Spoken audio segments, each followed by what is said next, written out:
राहुल गांधी की सदस्यता जाने के बाद अब ओबीसी समुदाय को साधने के लिए 1 लाख गांवों के 1 करोड़ परिवारों तक भाजपा पहुंचने का प्रयास कर रही है। क्या अब कांग्रेस भी ओबीसी वोट बैंक पर लगाना चाह रही है सेंध? ओबीसी वोट बैंक से बीजेपी को मिलेगा फायदा? ये एक बड़ा सवाल है। लेकिन ऐसे में आइए आज हम आपको बताते हैं कैसे दशकों से ओबीसी समर्थन को कांग्रेस तरसी है और अगर इस बार ओबीसी का समर्थन कांग्रेस को मिलता है तो उनकी बात बन सकती है। पिछले दिनों सूरत की एक कोर्ट ने मोदी उपनाम मामले में पूर्व कांग्रेस अध्यक्ष राहुल गांधी को दोषी करार दिया। 2 साल की सजा सुनाए जाने के कारण उनकी लोकसभा सदस्यता खत्म हो गई। अब इस मामले पर राजनीति जमकर देखने को मिल रही है। एक और जहां इस कार्यवाही को लेकर कांग्रेस लोकतंत्र की हत्या इसको करार दे रही है, प्रदर्शन कर रही है, तो दूसरी ओर बीजेपी का दावा है कि कांग्रेस नेता के बयान से पूरे ओबीसी वर्ग का अपमान हुआ है। राहुल गांधी के मामले के जरिए बीजेपी भी ओबीसी मुद्दे पर कांग्रेस को घेरने की कोशिश कर रही है। राहुल प्रकरण को राजनीतिक लाभ में तब्दील करने के लिए भाजपा ने ओबीसी समुदाय को साधने की योजना पर काम करना शुरू कर दिया है।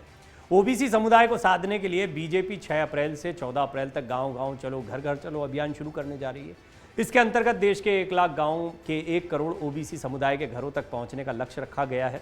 इस दौरान पार्टी सरकार के द्वारा ओबीसी समुदाय के लिए किए गए कार्यों की जानकारी देगी, साथ ही वो राहुल गांधी के बयान पर भी निशाना साधेगी। बीजेपी नेताओं का कहना है कि पार्टी का ओबीसी मोर्चा देश के 1 लाख गांवों में 1 करोड़ परिवारों तक पहुंचेगा। इस दौरान जनता को ये बताने की कोशिश रहेगी कि केंद्र में भाजपा सरकार के 9 साल में ओबीसी समुदाय के लिए सरकार ने क्या किया है। इस अभियान की शुरुआत पार्टी अध्यक्ष जेपी नड्डा हरियाणा से करेंगे। अब अगर इतिहास के पन्नों को उठाकर देखें तो ये सियासी मार कांग्रेस को बहुत भारी पड़ सकती। कहा जाता है कि आज़ादी के बाद से ही ओबीसी के मामले में कांग्रेस पिछड़ती नजर आई। इधर एक और जहां ओबीसी के मामले में कांग्रेस जूझती रही, वहीं भाजपा ने ओबीसी नेताओं के सहारे सियासी तस्वीर बदल दी। कहा जाता है कि भाजपा ओबीसी नेताओं को आगे बढ़ाने के मामले में काफ़ी लचीली थी। आइए ऐसे में अब हम आपको बताते हैं कि ओबीसी के मामले में कांग्रेस कैसे पिछड़ती नजर आई। आज़ादी के बाद के सालों में पिछड़ा वर्ग की तरफ से भी कोटा की मांग की गई। साल 1953 में जवाहरलाल नेहरू की अगुवाई वाली सरकार ने काक काले करके नेतृत्व में पहली बार ओबीसी आयोग का गठन किया। हालांकि 1955 में दाखिल की गई रिपोर्ट धूल फांकती रही। इसके बाद हिंदी पट्टी में ओबीसी ने राम मनोहर लोहिया का रुख किया और उनके निधन के बाद में चरण सिंह बड़े नेता के तौर पर उभर कर सामने आए। साल 1977 में एनडी तिवारी की अगुवाई वाली कांग्रेस सरकार ने पहली बार ओबीसी के लिए सरकारी नौकरियों में 15% आरक्षण का ऐलान किया। हालांकि एक हफ्ते में ही मोरारजी देसाई के नेतृत्व वाली जनता पार्टी सरकार ने तिवारी सरकार को बाहर का रास्ता दिखा दिया। इसके बाद जनता पार्टी के राम नरेश यादव ने उत्तर प्रदेश में आरक्षण लागू किया और उसका श्रेय लिया। कांग्रेस को तब एक और बड़ा झटका लगा जब बागी नेता वीपी सिंह ने मंडल आयोग की रिपोर्ट को लागू करने का ऐलान किया। खास बात यह रही कि मोरारजी देसाई ने साल 1978 में मंडल आयोग का गठन किया था, जिसने 1980 में रिपोर्ट सौंपी थी, लेकिन वो 14 सालों तक अनदेखी में रही।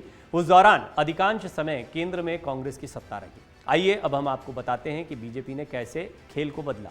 कहा जाता है कि भाजपा ओबीसी नेताओं को आगे बढ़ाने के मामले में काफ़ी लचीली रही। उदाहरण के तौर पर लोध राजपूत कल्याण सिंह को लिया जा सकता है, जिन्हें मुलायम सिंह का सामना करने के लिए मैदान में उतारा गया। वहीं जब कल्याण सिंह और उमा भारती जैसे बड़े ओबीसी नेताओं ने बगावत की तो भाजपा ने समुदायों को सियासी तौर पर जगह देने के लिए नेतृत्व में बदलाव किया। कल्याण के उत्तराधिकारी कहे जाने वाले राम प्रकाश गुप्ता ने यूपी में जाट समुदाय को ओबीसी का दर्जा दिया। वहीं मुलायम और बहुजन समाज पार्टी सुप्रीमो मायावती को कमजोर करने के लिए तत्कालीन राजनाथ सिंह सरकार आरक्षण का उपाय लेकर आई। कुल मिलाकर ओबीसी एक बहुत बड़ा मुद्दा है। देखिए, राहुल गांधी ने जो कुछ कहा वो मोदी सरनेम को लेकर कहा, लेकिन बीजेपी के तमाम बड़े नेताओं ने इसको अब ओबीसी समुदाय से जोड़ा है, इसे संपूर्ण ओबीसी समुदाय का अपमान बताया है और ये एक बहुत बड़ा दांव है जो बीजेपी की तरफ से खेला गया है। बीजेपी के दिग्गज नेता, केंद्रीय मंत्री लगातार प्रेस कॉन्फ्रेंसेस के जरिए, ट्विटर के जरिए हमला कर रहे हैं। खुद इसकी शुरुआत पार्टी के अध्यक्ष जेपी नड्डा ने की थी। हालांकि कांग्रेस की तरफ से बार बार कहा जा रहा है, भूपेश बघेल हैं जैसे छत्तीसगढ़ के मुख्यमंत्री हैं, वो कहते हैं कि बघेल जो हैं वो ठाकुर भी लिखते हैं, लेकिन मैं पिछड़ों में आता हूं। तो कुल मिलाकर वो और ये भी बताते हैं वो कि हर मोदी जो है वो ओबीसी नहीं होता है। मोदी सरनेम कई लोगों में पाए जाते हैं। सरनेम के आधार पर किसी समुदाय को नहीं जोड़ा जाना चाहिए। खैर, दोनों पार्टियों के अपने अपने रुख हैं। देखना होगा कि इसका क्या फर्क, क्या इम्पैक्ट जनता पर पड़ता है। अमर उजाला अब आपके टीवी पर भी। अपने स्मार्ट टीवी पर यूट्यूब पर सर्च करें अमर उजाला, चैनल सब्सक्राइब करें और देखें ताजा खबरें, वो भी HD क्वालिटी में। और हाँ, बेल आइकन दबाना ना भूलें ताकि हर खबर हो आपके घर। अमर उजाला, निष्पक्ष, निर्भीक, निरंतर।